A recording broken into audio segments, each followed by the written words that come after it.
महिलाओं को हर महीने पीरियड्स यानी कि मासिक धर्म से गुजरना पड़ता है। आज के ज़माने में पीरियड्स के कई वैज्ञानिक कारण मौजूद हैं।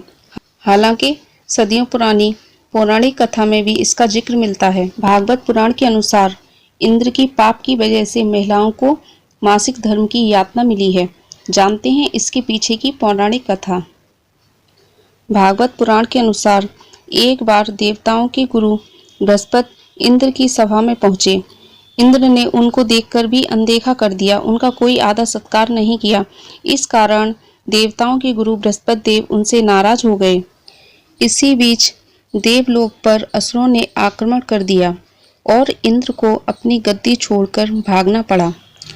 असुरों से खुद को बचाते हुए सृष्टि के रचनाकार भगवान ब्रह्मा के पास इंद्रदेव पहुंचे और उनसे मदद मांगने लगे। तब ब्रह्मा जी ने उन्हें बताया कि उन्हें एक ब्रह्मज्ञानी की सेवा करनी चाहिए। यदि वह प्रसन्न हो जाएं, तभी उन्हें उनकी गद्दी वापस प्राप्त होगी। आज्ञा अनुसार इंद्रदेव एक ब्रह्मज्ञानी की सेवा में लग गए, जिनका नाम विश्वरूप था और उनकी माता एक असुर थीं। यह बात से वह अनजान थे। तो जब इंद्रदेव द्वारा अर्पित की गई सारी हवन सामग्री जो देवताओं को चढ़ाई जाती थी, वह ज्ञानी उसे असुरों को चढ़ा रहा था। इससे उसकी सारी सेवा भंग हो रही थी। जब इंद्रदेव को यह बात पता लगी तो उन्होंने उस यज्ञ वेदी पर ही उस विश्वरूप की हत्या कर दी और इस कारण इंद्र को ब्रह्म हत्या का दोष लग गया। अपने पुत्र विश्वरूप की हत्या से आहत त्रिष्टा मुनि ने इंद्र को दंडित करने के लिए यज्ञ कुंड से ही एक भयंकर असुर वृतासुर को प्रकट किया। वृतासुर इंद्र का पीछा करने लगा। किसी तरह इंद्र ने खुद को एक फूल के अंदर छुपाया और 1,00,000 साल तक भगवान विष्णु की तपस्या की। इंद्र की तपस्या से प्रसन्न होकर भगवान नारायण प्रकट हुए। तब इंद्र ने अपने लिए सुरक्षा कवच मांगा और साथ ही ब्रह्म हत्या के पाप से मुक्ति मांगी। तब भगवान नारायण ने ब्रह्म हत्या के पाप के 4 हिस्से किए, जिसमें से पृथ्वी, जल, वृक्ष और स्त्री ने ब्रह्म हत्या का एक हिस्सा स्वीकार किया। साथ ही चारों को एक वरदान मिला। पृथ्वी ने पाप का एक हिस्सा ग्रहण किया, जिसके कारण एक बड़ा हिस्सा बंजर हो गया।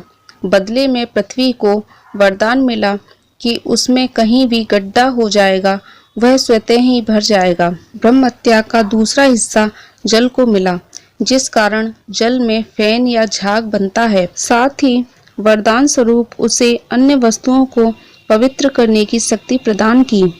यही कारण है कि हिंदू धर्म में आज भी जल को पवित्र मानते हुए पूजा पाठ में इस्तेमाल किया जाता है। और तीसरा हिस्सा वृक्षों को मिला।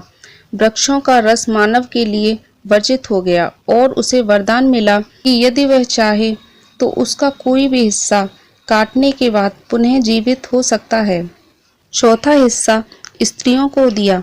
इसी के फलस्वरूप उन्हें हर महीने मासिक धर्म होता है और साथ ही संतान प्राप्ति का उन्हें वरदान मिला। इसी कारण वे ब्रह्म हत्या यानी कि अपने गुरु की हत्या का पाप ढो रही हैं। इसलिए उन्हें अपने गुरु तथा भगवान से दूर रहने को कहा जाता है। यही कारण है कि प्राचीन समय से ही मासिक धर्म के दौरान महिलाओं को मंदिर जाने की मनाही थी। ब्रह्म हत्या के दोष से मुक्ति पाकर इंद्र लौटे और अपनी सेना को साथ लेकर असुरों से युद्ध करने पहुंचे। देव सेना के प्रहार से माली, सुमाली, नामची, ऋष्वासुर आदि सेना नायकों के नेतृत्व से असुर सेना हारने लगी। असुर भागने लगे। तब वृतासुर ने उन्हें बुलाने का प्रयास किया, लेकिन असुर नहीं रुके। वृतासुर ने अकेले ही देवों को ललकारा। वृतासुर ने इंद्र को ललकारते हुए कहा, पापी इंद्र, तूने अधर्म पूर्वक मेरे भाई की हत्या की। इस पाप से मैं तुम्हें दंडित करूंगा।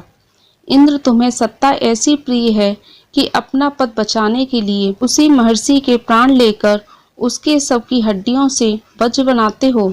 और बोला कि मैं मृत्यु से नहीं डरता। तुम्हारे पास नारायण का कवच है और मैं अपने हृदय में नारायण को बसाता हूँ। दरअसल वृतासुर पूर्व जन्म में श्री हरि के भक्त राजा चित्रकेतु थे, जो पार्वती के श्राप से असुर कुल में आए थे। इसलिए असुर होने के बावजूद वह नीति परायण थे। जब इंद्र ने अपने वज्र से वृतासुर पर प्रहार किया तो वह वज्र सहित इंद्र को निगल गया, लेकिन नारायण के कवच के कारण उसका कुछ नहीं हुआ। इंद्र वज्र से वृतासुर का पेट चीरकर बाहर निकल आए। इंद्र ने विश्वरूप की हत्या के दोष से किसी तरह मुक्ति पाई थी कि अब वृतासुर की हत्या का दोष लग गया, क्योंकि वृतासुर एक नारायण भक्त था। इस कारण उसे फिर से ब्रह्म हत्या का पाप लगा, जिससे मुक्ति पाने के लिए उसने अश्वमेध यज्ञ किया।